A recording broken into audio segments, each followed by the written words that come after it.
नमस्कार विद्यार्थी मित्रांनो, तर माझ्या YouTube चॅनलमध्ये मी तुमचं सहर्ष स्वागत करीत आहे. तर आपण पाहत आहोत तलाठी भरती 2023 म्हणजे आज रोजी 17 ऑगस्ट 2023 मध्ये विचारलेले तिन्ही शिफ्टचे जे प्रश्न आणि त्याची उत्तर आहे त्याची काय करत आहोत आपण चर्चा करत आहोत. तर याच्यामध्ये मी काय करत आहे की तुम्हाला पॅटर्न सांगेल कसा होता तो नॉर्मली, आणि त्याच्यानंतर काय करत आहे की जे जे प्रश्न होते मुख्य प्रश्न ते तुम्हाला मी काय करता घेऊन देत आहे. तर अशाच प्रश्नासाठी अशाच माहितीसाठी माझ्या चॅनलला सबस्क्राईब करा, व्हिडिओला लाईक करा आणि इन्फॉर्मेशन मित्रांसोबत शेअर करा, ज्याने काय होईल की सगळ्यांना याच्याबद्दल माहिती होईल. बघा, इंग्लिशमध्ये जर बघितलं तर क्वेश्चन टॅग वरती क्वेश्चन होते, त्याच्यानंतर प्रपोजिशन विचारले होते, आर्टिकल वरती क्वेश्चन होते, सिनोनिम विचारले होते, वर्ड वर सबस्टिट्यूशन होता, त्याच्यानंतर ना जर बघितलं तर वर्ब अरेंजमेंट सब वर्ब अरेंजमेंट होती, चेंज द वॉइस होता, क्वेश्चन टॅग होता, डायरेक्ट इनडायरेक्ट स्पीच होता, फ्रेजेस आणि सिनोनिम्स वरती होता.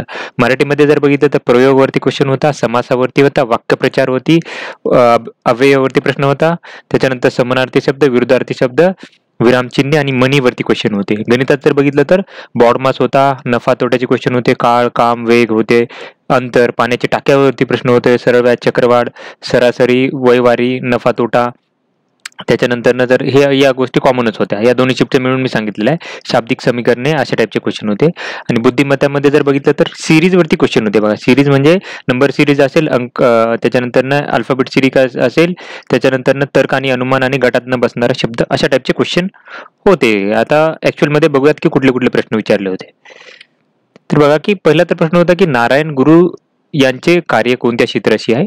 तर बघा की आता ही व्यक्ती जे नारायण गुरु आहेत ते का चर्चेत आहेत ते बघत पहिलं.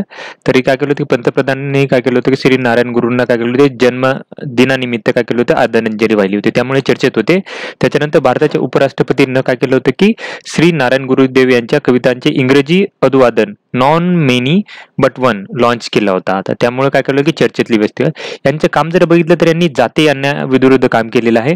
त्यांनी काय केलं, एक जात एक धर्म सर्वांसाठी एक देव म्हणजे ओरू जाटी ओरू माथम ओरू देवम मनुष्यम ही प्रसिद्ध घोषणा दिली. 1988 मध्ये काय केलं की अविरूपम येथे भगवान शिवाला समर्पित एक मंदिर बांधले जे की तत्कालीन जाती आधारित निर्बंधांच्या विरोधात होते. त्याच्यानंतर काय केलं होतं की कवाल कोडन येथे त्यांनी काय केलं की पुरोहित असलेल्या एका मंदिरात मूर्तीऐवजी आरसे ठेवले होते. त्याच्या हे त्यांच्या संदेशाचे प्रतीक होते की परमात्म्याच्या प्रत्येक व्यक्तीमध्ये आहे. त्याच्यानंतर काय की त्यांनी काय केलं की 1923 मध्ये काय केलं, अल्वा येथे आश्रम येथे सर्वधर्मीय परिषद आयोजित केली होती, जी की भारतात अशा प्रकारची पहिलीच घटना असल्याचे नोंदवले गेले. त्याच्यानंतर काय केलं की त्यांनी जर हे केलं होतं की धर्माला बळी जातात त्यांचा प्रतिरोध केला होता. त्याच्यानंतर 1903 मध्ये त्यांनी काय केलं की संस्थापक अध्यक्ष म्हणून काय केलं होतं, नारायण धर्म परिपालना योग म्हणजे SNDP ही सेवाभावी संस्था स्थापन केली, जी आजही आहे. म्हणजे किती 1903 मध्ये यांनी ही संस्था स्थापन केली आहे. तर अशा प्रकारे या प्रश्नाचं जे करेक्ट उत्तर आहे ते काय केलं होतं की त्यांनी विशिष्ट म्हणजे जाती याच्या व्यवस्थेविरुद्ध काय केलं होतं, त्यांनी लढा उठवला होता. त्याच्यानंतर पुढचा प्रश्न आहे की मूलभूत हक्काचे लेखी मुख्य पुरावे कोणता आहे. तर बघितला तर मॅग्ना कार्टा जो आहे तो मुख्य हे आहे पुरावा आहे, जो की भारतीय राज्यघटनेचा भाग 3 ज्याला मॅग्ना कार्टा म्हणतात, ते भारताच्या नागरिकांच्या मूलभूत अधिकारांची यादी करते. मॅग्ना कार्टा व चार्टर ऑफ राईट या शब्दाची उत्पत्ती जेव्हा नागरिकांच्या मूलभूत हक्काची यादी करणारा दस्तावेज इंग्लंडचा राजा जॉन याने 1215 मध्ये जारी केला तेव्हा झाला होता. नागरिकांच्या हक्काची मूलभूत यादी समाविष्ट करणारा हा पहिला लिखित दस्तावेज आहे 1215 मध्ये. तर मॅग्ना कार्टा 1215 हे करेक्ट उत्तर असणार या प्रश्नाचं. त्याच्यानंतर पुढचा प्रश्न आहे, भारतीय संविधानातील कलम 15 हे कशाशी संबंधित आहेत. तर ते बघू शकता की राज्य कोणते राज्य म्हणजे इथं संघ राज्याशी संबंधित हो, ते नागरिकांशी केवळ धार्मिक वंश जात लिंग जन्मस्थान किंवा त्यापैकी कोणत्याही कारणावरून भेदभाव करणार नाही, समानते रिलेटेड हे कलम आहे आर्टिकल 15. त्याच्यानंतर पुढचा प्रश्न आहे की महात्मा गांधीच्या जातीवादी विचारणाला कोणी विरोध केला. तर महात्मा गांधीच्या बाबत जर बघितलं तर जे जातीवादी विचार होते तर त्यांना जो विरोध केला ते केला होता डॉक्टर बाबासाहेब आंबेडकरांनी केला होता विरोध. या प्रश्नाचं करेक्ट उत्तर असणार आहे डॉक्टर बाबासाहेब आंबेडकर. त्याच्यानंतर पुढचा प्रश्न आहे, पंतप्रधान जन विकास कार्यक्रम कशाशी संबंधित आहे.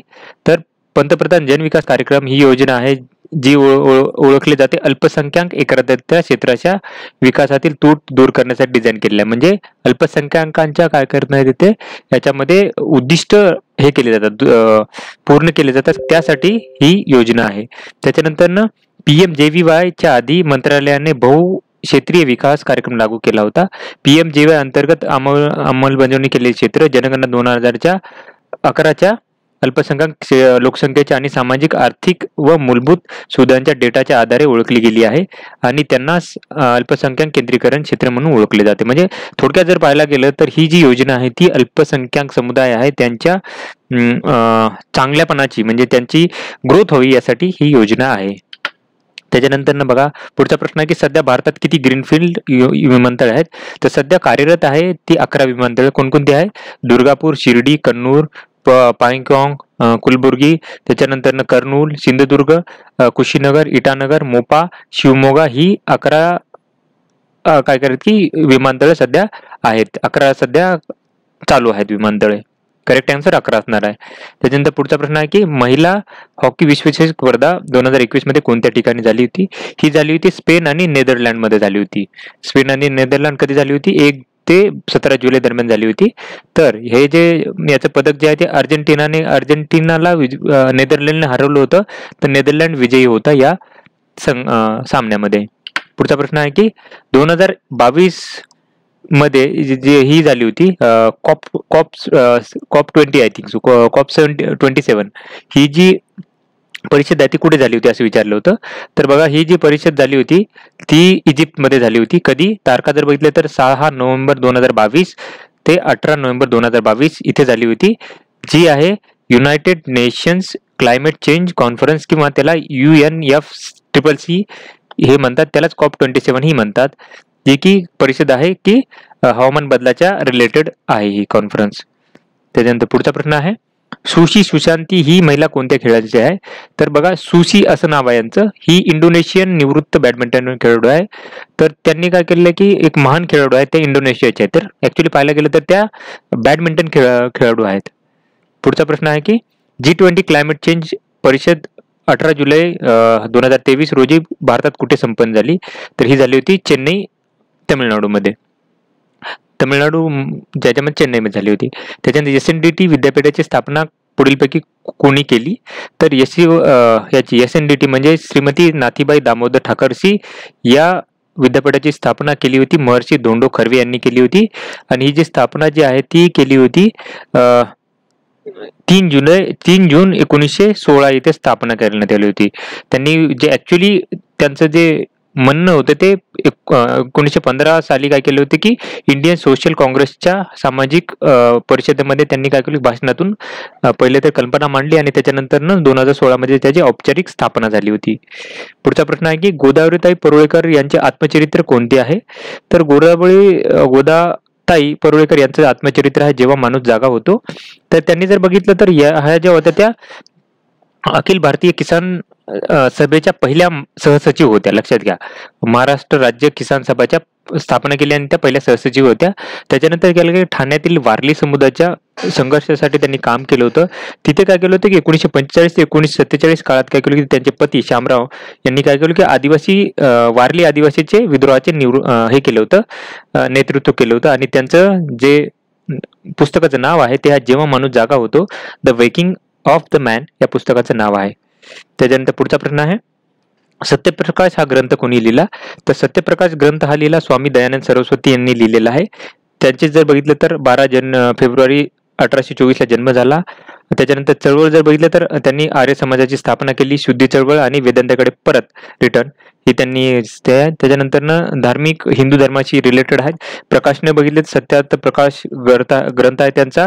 त्याच्यानंतर संस्कार विधी आहे. त्याच्यानंतर यजुर्वेद भाषार्थ हा ग्रंथ आहे. त्यांचा मृत्यू झाला तो 30 ऑक्टोबर 1883 अजमेर राजस्थान इथं त्यांचा मृत्यू झाला. पुढचा प्रश्न आहे नरेंद्र जाधव यांचे प्रसिद्ध पुस्तक कोणते आहे?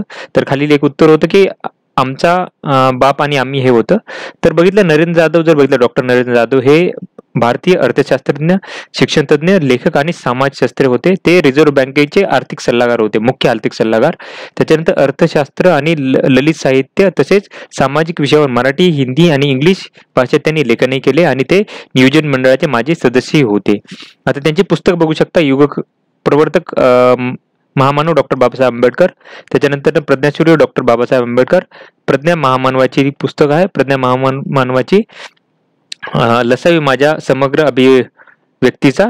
त्याच्यानंतर बोल महामानवाचे. हे असे 3 वर्णन आहेत, त्याचे खंड आहेत. त्याच्यानंतर ना आमचा बापा आणि बा आम्ही ग्रंथालय प्रकाशन 1996 रोजी आणि डॉक्टर बाबासाहेब आर्थिक विचार आणि तत्वज्ञान सुगाव प्रकाशन हे त्यांची पुस्तक आहेत.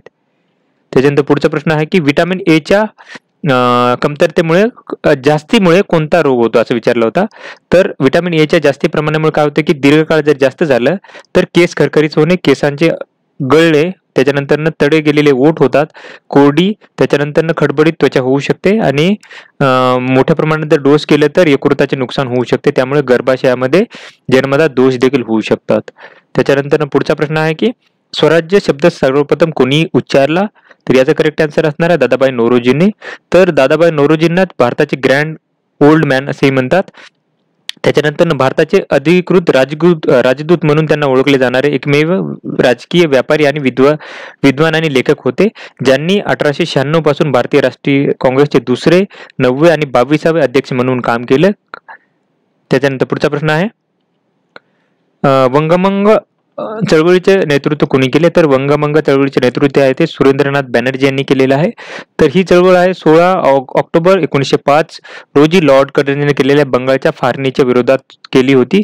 1905 मध्ये लॉर्ड कर्झनने मुस्लिम बहुल वाली प्रांताची स्थापना केली होती. तर भारताच्या बंगालला 2 विभागांना केली होती. इतिहासमध्ये वंगभंग चळवळ नावाने ओळखले जाते. हे फोड आणि जोडा याचाच एक भाग होते आणि काय केलं की या विरोधात 1908 मध्ये संपूर्ण भारतात वंगभंग चळवळ सुरू झाली होती, जी सुरेंद्रनाथ बॅनर्जीच्या नेतृत्वात होती. त्यानंतर पुढचा प्रश्न आहे की फुलपाखरू हे कोणत्या संघात येते. तर ऑर्थोपोडा या संघात येतं हे. त्याच्यानंतर पुढचा प्रश्न आहे मार्क झुकरबर्ग फोर्ब्सच्या लिस्टनुसार कितव्या क्रमांकावर येतात. तर मार्क झुकरबर्ग आहे ते 8व्या क्रमांकावर येतात. त्याच्यानंतर पुढचा प्रश्न आहे शिवाजी सावंत यांचे प्रसिद्ध कादंबरी खालीलपैकी कोणती. तर त्यांची पुस्तके आहेत मृत्युंजय, छावा, युगंधर, कवडसे, कांचनकान, लक्षात, ऐसी माने ऐसी नमुने, क्रांतिसिंहाची गावरान बोली आणि पुरुषोत्तम नामा अण्णासाहेब के पाटील यांच्या संदर्भात आहे. त्याच्यानंतर पुढचा प्रश्न आहे स्वामी विवेकानंद यांचे खालीपैकी कोणते पुस्तक आहेत. तर यांची पुस्तक कोणकोणती आहेत. कर्मयोग 1896, राजयोग 1896, त्याच्यानंतर वेदांत तत्वज्ञान, कोलंबो ते अल्मडा व्याख्याने आणि वेदांत तत्वज्ञान ही त्यांची व्याख्याने आहेत. तर अशा प्रकारे काय केले आपण पाहिलेले आहेत. तर त्याच्यानंतर अजून जर थर्ड शिफ्टचे काही क्वेश्चन जर बघितले आपण जीकेचं, तर यांनी विचारलं होतं की 2005चं RTI कलम बद्दल विचारलं होतं. त्याच्यानंतर संघ राज्याची कलम विचारली होती. त्याच्यानंतर दिगंबर श्वेतांबर जैन धर्मासंबंधित एक प्रश्न होता. प्रवीण बांदेकर साहित्य पुरस्कारासंदर्भात एक प्रश्न होता. दख्खन पठारावरचे प्रश्न होता. राष्ट्रवादाचे जनकाबद्दल प्रश्न होता आणि जर पाहिलं तुम्ही तर थायलोफायटा संदर्भात एक प्रश्न होता. तर अशा प्रकारे हे काय होतं की प्रश्न हे विचारले होते टोटल 3 शिफ्ट मध्ये. तर अशाच कंप्लीट माहितीसाठी माझ्या चॅनलला सबस्क्राईब करा, व्हिडिओ लाईक करा आणि इन्फॉर्मेशन मित्रांसोबत शेअर करा, ज्याने कळेल की सगळ्यांना याच्याबद्दल माहिती होईल. धन्यवाद.